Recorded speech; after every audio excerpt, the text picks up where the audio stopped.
Let's talk about Oscars, all of the world of entertainment. Millions of eyes around the world will be glued to television sets and other devices on Sunday for the Oscars, one of the biggest in the global entertainment industry.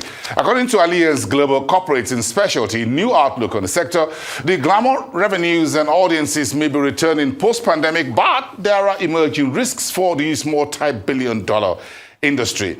Joining me live now for a chat to the business of entertainment is Prechtl. He is the regional head of entertainment at Allianz, based in Paris. Good evening to you, Jan. Great to see you on the show tonight. What trends are we seeing before we go to the Oscars? What trends are we seeing as far as the recovery of the global entertainment industry after COVID-19 is concerned? Yeah, thanks for having me, and thanks for your question. It's great being on your show. So first of all, I would like to say that it's really good to see that the industry has proven to be quite resilient and is in the face of the pandemic and its aftermath. And sometimes we forget how important it really is to have these cultural activities for all of us.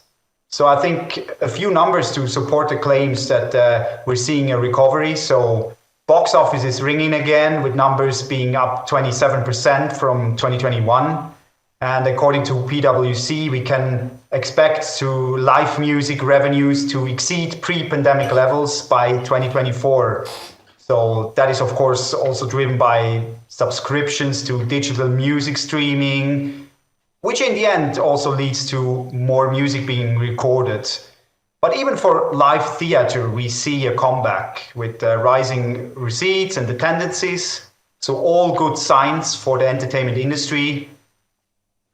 For global sports events, that has always been proven to be particularly resilient because it's supported by media rights and sponsorship deals, and they have a very fixed agenda throughout the year. So not too much to worry there. But I think it's the main message is really the audience is coming back and consumers are heading back to their favorite entertainment venues or platforms. And that is despite some of the economic headwinds that we see right now. Okay, things are looking good. Everyone's getting back after the pandemic. But are there other risks than the pandemic?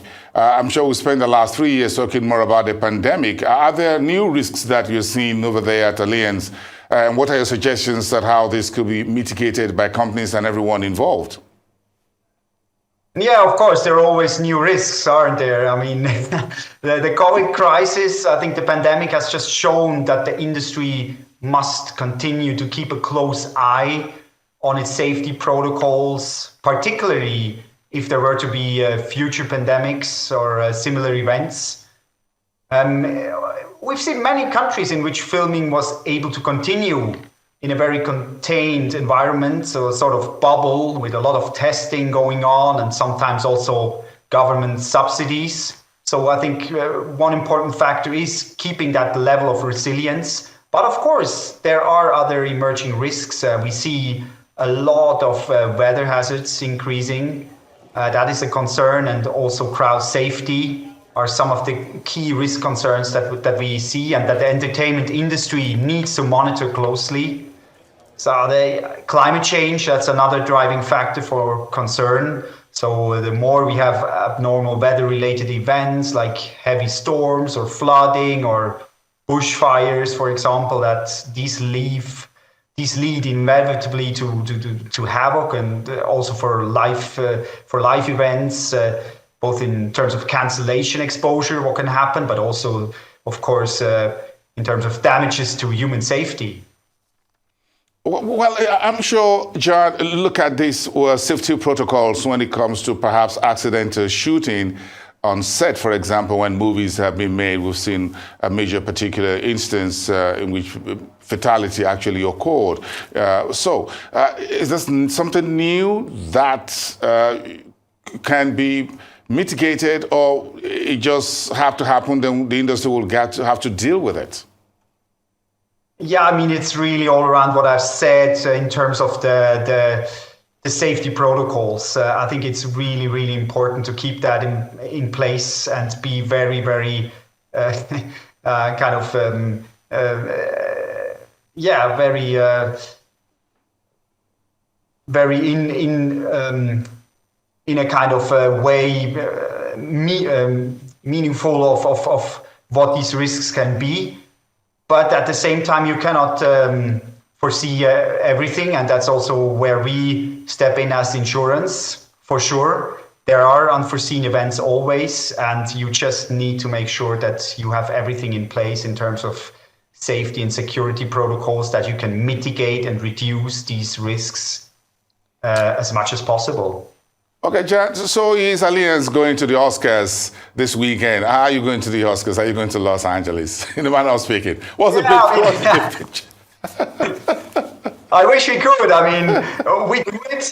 We are there, but we are there in a very silent manner, I would say. Yeah. So we stay behind the curtains, basically, if you'd say so. We leave the stage to our customers, the movie producers, and their famous actors and actresses. So, but I think it goes without say. I mean, 5 of the 10 movies nominated in the Best Picture category are insured or were insured by AGCS, by us, by Allianz. This is looking at a long tradition of partnership with the filming industry. And it goes back to the silent era of movies. And I think many of the most famous pictures in history have relied on AGCS for insurance, like, for example, Spartacus, Apocalypse Now, or The Godfather. We have insured all the James Bond movies for now, so that is really something we can be very proud of. I love the 007, iconic. Exactly. You got your signature at Allianz on these very big movies ever produced in recent human history. What's your outlook, by the way, on the global entertainment sector at Allianz? Are you seeing more big ticket transactions in terms of underwriting the insurance part of this moving forward? Where are these movies coming from? Are you seeing anything out of Africa or Europe or elsewhere? Jan? So, yeah, as I said, we're not out of the woods yet in terms of aftermath of the pandemic, but overall, I would say quite a positive outlook. In terms of, to your question, in terms of where the movies are getting produced or where the big stuff is actually landing. So we see a lot of streaming content being produced. There are huge budgets for every continent, actually, also for Africa, I would say. So being it Amazon, be it Netflix, Disney, Paracom, Viacom, or other big studios, they're all producing streaming content, and that lands everywhere and in every geographical region and in every language, actually. So huge budgets being produced. And this is, of course, in competition a little bit to the traditional cinema or movie industry. But with a lot of content comes also the question of quality. So we see that as an immediate or a strong lever in terms of quality versus quantity. And yeah, I mean, a very positive outlook overall, I would say. There's so much content going virtually. Everyone is going on YouTube these days and all that. So is that trend beginning to take a bit of, take a little bit away from your lunch, by the way? You don't have control over that. How are you managing this emerging trend of everyone doing something that goes on Instagram, whatever, it goes on YouTube, and they don't come through the traditional front door as far as entertainment, funding, investment, and all that is concerned? Yeah, I would say it's just that the consumer behavior is changing, and this poses a lot of challenges to the market, I would say, to the traditional industry as such. Well, if you look at all the social media platforms out there, such as TikTok or YouTube, Instagram, these what they have done is just they lower the entry barriers for content creators. I mean, almost anyone can come up and upload something to these social media platforms. And that means, especially for younger generation, I think their public mood is somewhat changing toward traditional forms of entertainment like cinemas, theaters, or something like that. So this, of course, poses a lot of challenges for the big studios and tech companies out there. And what are they doing? How are they responding? And they're launching their own platforms. So that means even more content is being created. And I think the sheer volume of that content now being created and distributed, that it makes quality a key differentiator in the crowded market. And I think that's something to keep an eye out for. Yeah. Okay, I'm going to keep an eye on some of the movies that you support at Allianz Global Corporate Specialty over the weekend and Sunday, and let's compare notes on Monday, my friend, via email and all that. Thank you so much for your time. Enjoy your evening, Jean Prechtl, the Regional Head of Entertainment at Allianz Global Corporate and Specialty out of Paris. Thank you so much. Have a great weekend and enjoy the Oscars.